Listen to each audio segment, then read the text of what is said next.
এদিকে অবৈধভাবে ভারতে যাওয়ার পথে ময়মনসিংহের ধোবাউড়ায় ৩ সাংবাদিক সহ ৪ জনকে আটক করে পুলিশে সোপর্দ করেছে স্থানীয় জনতা। সীমান্ত এলাকা থেকে গেল রাতে তাদেরকে আটক করে ধোবাউড়া থানা পুলিশের হাতে সোপর্দ করা হয়। এরা হলেন ৭১ টেলিভিশনের সিইও মোজাম্মেল হক বাবু, দৈনিক ভোরের কাগজ পত্রিকার সম্পাদক শ্যামল দত্ত, ৭১-এর সিনিয়র রিপোর্টার মাহবুবুর রহমান ও প্রাইভেট কার চালক। আটক ৪ জন পুলিশ হেফাজতে রয়েছেন। পুলিশ জানায়, অবৈধভাবে ভারতে যেতে রাতে একটি প্রাইভেট কারে ধোবাউড়া সীমান্তে যান আটককৃত ব্যক্তিরা।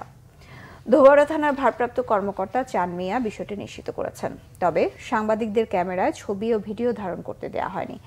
এর আগে গত ৬ আগস্ট ব্রাহ্মণবাড়িয়ার আখাউড়া দিয়ে ভারতে যাওয়ার সময় দৈনিক ভোরের কাগজ সম্পাদক শ্যামল দত্তকে স্ত্রী কন্যা সহ ইমিগ্রেশন থেকে ফেরত পাঠানো হয়।